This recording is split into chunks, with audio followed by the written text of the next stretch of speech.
যুবক যখন সেজদায় যায়, যুবক তো জানে না, ও তো জানে আমার চলায় জমিন কাঁপে, ও তো জানে যে আমার চলায় এলাকা কাঁপে। হায়, ও জানে না ওর সেজদায় যে আরশ কাঁপে, ওটা ও জানে না।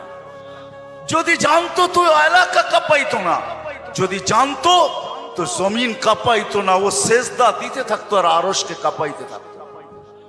যুবকের সেজদায় আরশ কাঁপে, আরশ। যুবক যখন সেজদায় যায়, সেজদায় পড়ে তো আল্লাহ ফেরেশতা, নাইলে এই হাদিস কোনোদিন আসতো না। আল্লাহ ফেরেশতাকে বলে উনজুর ইলা শাব মাযা ইয়াফআল, যুবকের দিকে তাকাতো কি করে আল্লাহ জানেন। তো ফেরেশতা বলে জাআলা আজলাহু ওয়া মাজালাহু লিআজলিক, সবকিছু বিসর্জন দিয়ে আপনার কুদরতি পায়ে মাথা ঠেকায় দিয়েছে। তা আল্লাহ বলে হাদা আবদি হাক্কা, এ আমার পারফেক্ট বান্দা, ইন্নী উবাহি বিহিল মালাইকা, তোমাদের উপরে আমি একে নিয়ে গৌরব করি।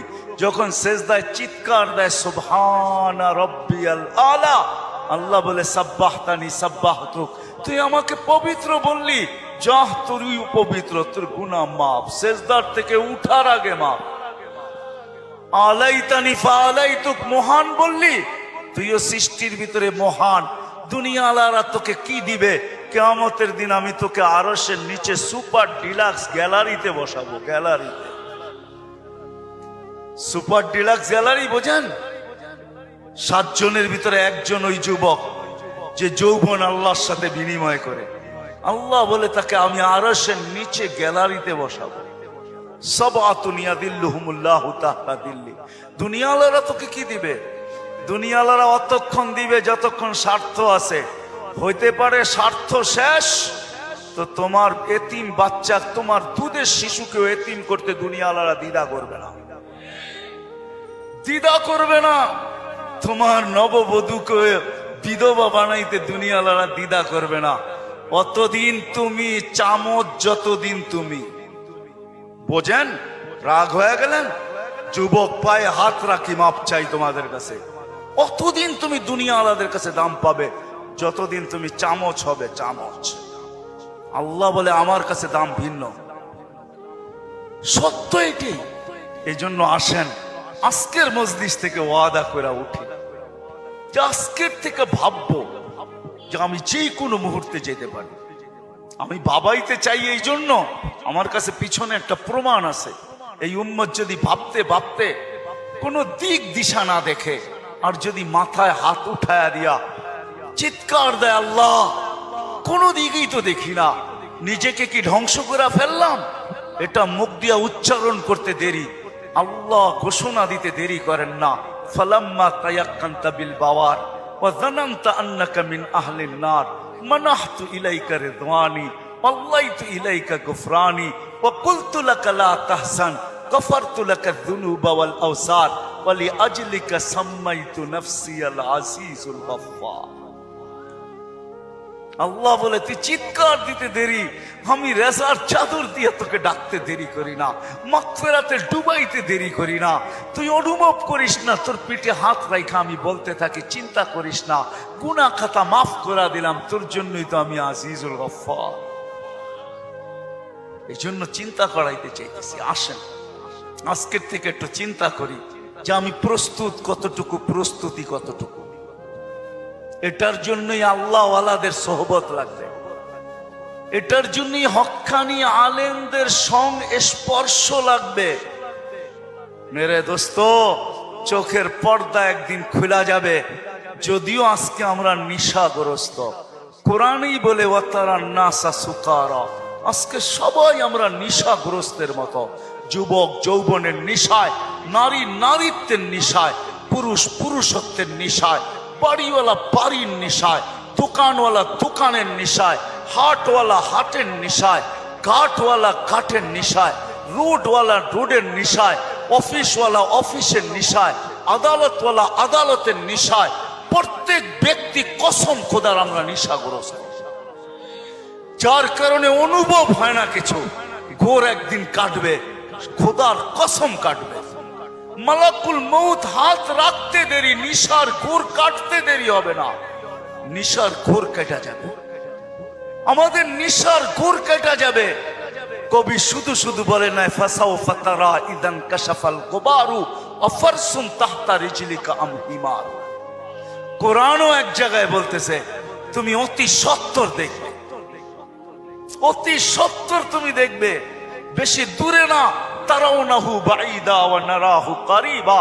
আল্লাহ বলে ভাবতেছো তুমি অনেক দূরে, না না, আমরা দেখতেছি তোমার নাকের ডগায় চলে আসছে, তোমার দুয়ারে চলে আসছে। এই জন্যই আল্লাহর রাসূল দয়ার নবী সতর্ক করছেন উম্মতকে, আসবাহতা ফালা তানতাযিরিল মাসা।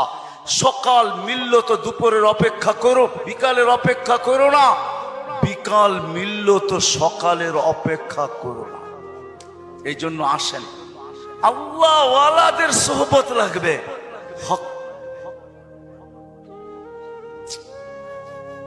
আল্লাহ ওয়ালাদের সোহবত লাগবে, হক্কানি ওয়ালাদের সোহবত লাগবে।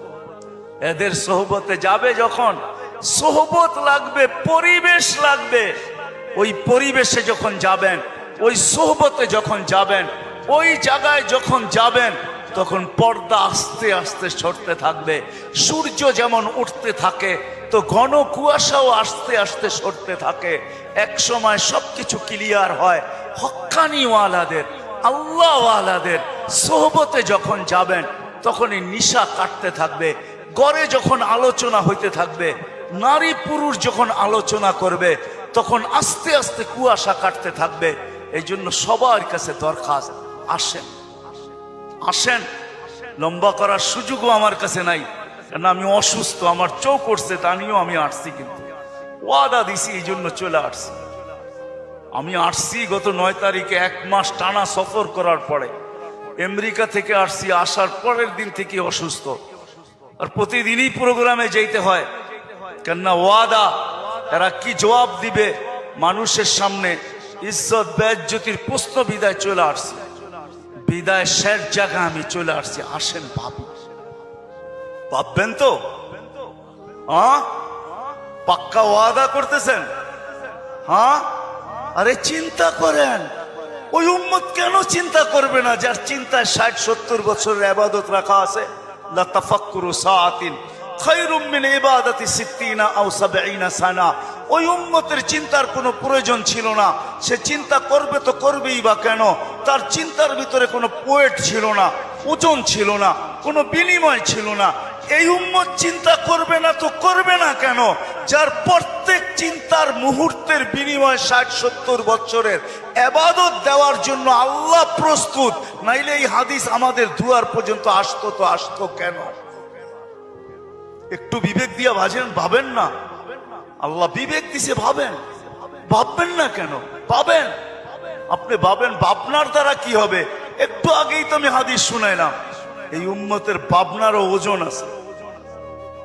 এই উম্মত ভাবতে দেরি, আল্লাহর রহমত উম্মতের দিকে ছুটে আসতে দেরি করে না।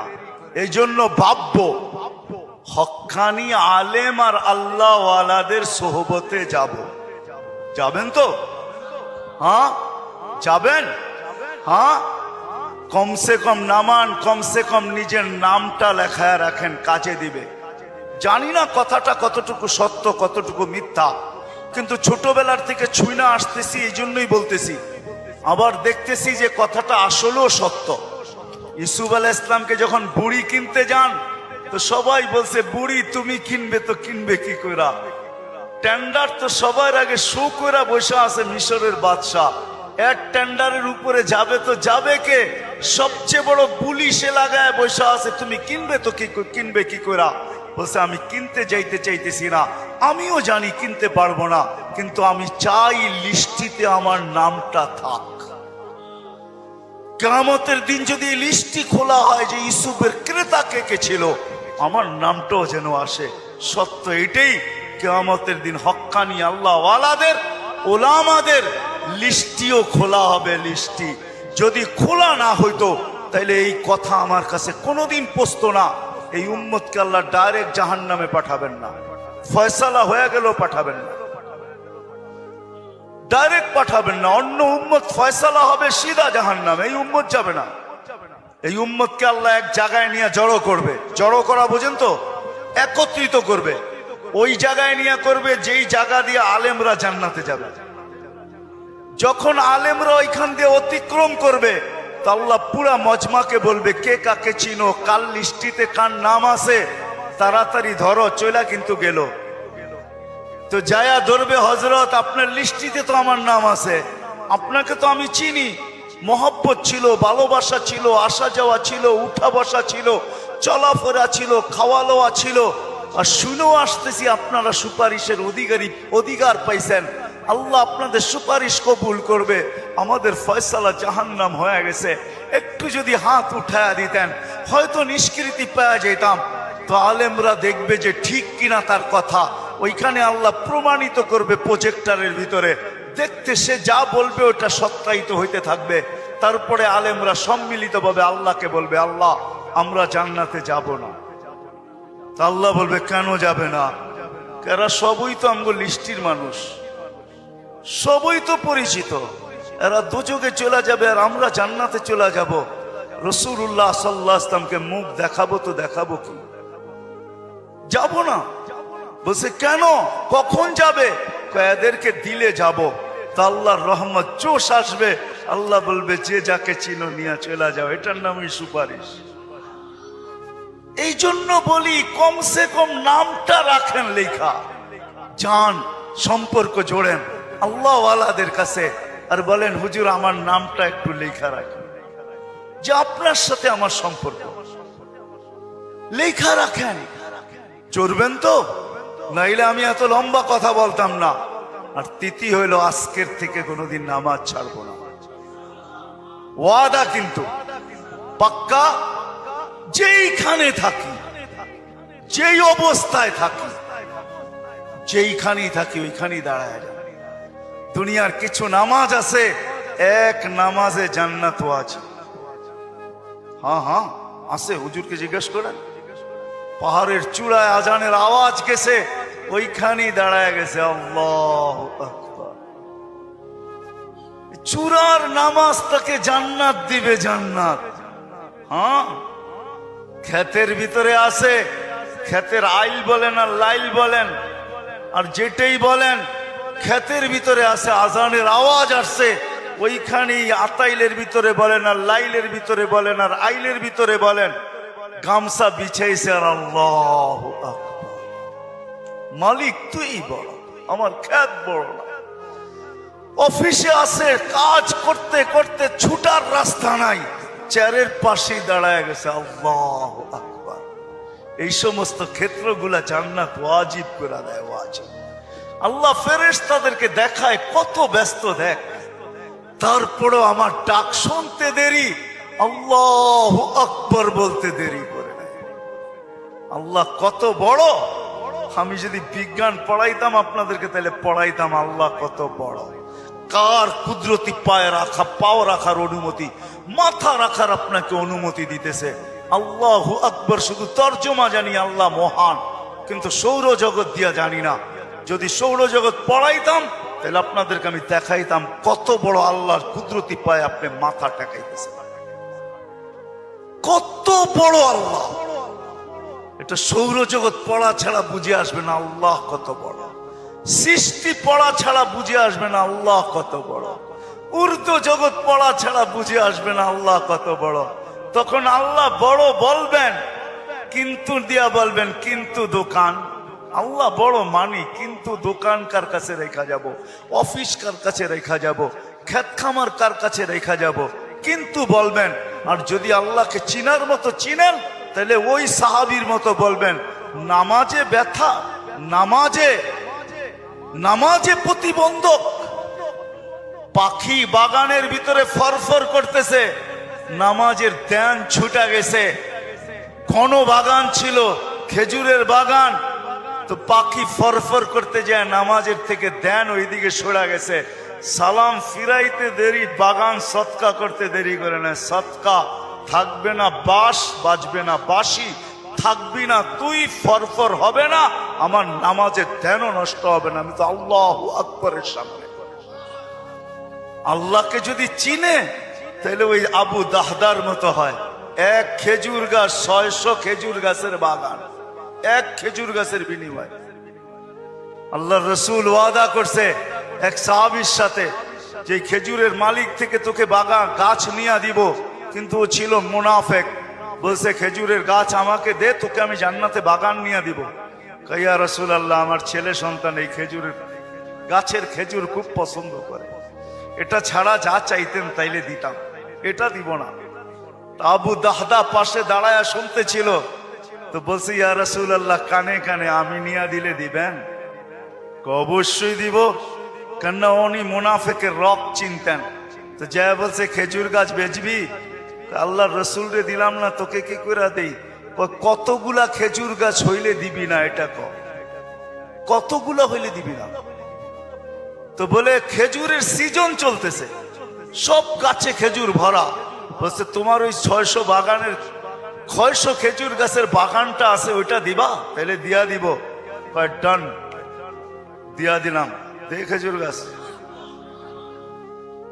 ডন কয়া ছুটা শুরু করছে, কেননা আবু উম্মুদ দাহদা খেজুর বাগানের ভিতরে বাচ্চা কাচ্চা নিয়ে খেজুর পাহারা দিতেছিল, নিজে খেজুরের বাগানও ঢোকে নাই, বাহির থেকে দাঁড়ায় চিৎকার দিতেছে, উম্মুদ দাহদা কি হয়েছে? কয় জলদি বাহির হ, খেজুর গাছ বেচা বিক্রি হয়ে গেছে।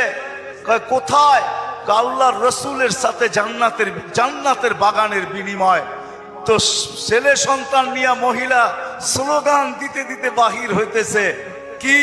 রবিহাল বাইয়া বা দাহদা, রবিহাল বাইয়া বা দাহদা। আবু দাহদা, বড় লটারি জিতা গেছিস তুই, বড় লটারি জিতা গেছিস। বাহির হয়ে চলে আসছে, 600 খেজুর গাছ দিয়া দিছে। আল্লাহর রসুলকে বলছে, ইয়া রাসূলুল্লাহ, খেজুর গাছ কিনা ফেলছি। কয় কি দিয়া কিনছিস? কয় 600 খেজুর গাছের বাগান দিয়া কিনা নিছি। আবু দাহদা, আল্লাহ তোকে এর চেয়ে 10 গুণ বড় বড় জান্নাত দিবে। আমি তোর খেজুরের বাগান দেখতেছি জান্নাতের ভিতরে। সত্য এটা, ওরা চিনছে আল্লাহু আকবার কি জিনিস, ওরা চিনছে লা ইলাহা ইল্লাল্লাহ কি জিনিস, মুহাম্মদুর রাসূলুল্লাহ কি জিনিস। এই জন্য ওয়াদা করেন আজকের থেকে নামাজ ছাড়বো, পাক্কা ওয়াদা। যুবকরা কি বলে? পাক্কা ওয়াদা। ইনশাআল্লাহ হুজুর দোয়া করবে, তারপরে এখান থেকে উঠা যাব, এর আগে কেউ যাব না। আমি আপনাকে চোখ খুলা দেখাইতে পারি, আমার চোখে চোখ উঠার কারণে কথা বললে অনেক জোর লাগে। আবার কালকেও প্রোগ্রাম আছে, ডেলি আছে। আসছি আমি 9 তারিখে, 1 মাস সফর করার পরে টানা আমাদের তাবলিগি সফর ছিল। 1 ঘন্টার জন্য এরকম কোনো সুযোগ ছিল না থামার। তারপরও চলে আসছি। উঠা চলে যাবেন? আল্লাহওয়ালা মানুষ, একটু আগেই তো আল্লাহওয়ালাদের সোহবত বলতেছিলাম। ইনশাআল্লাহ ওনার দোয়া শুইনা, দোয়া নিয়া তারপরে যাব। আল্লাহ আমাদের সবাইকে আমল করার তৌফিক দান করে।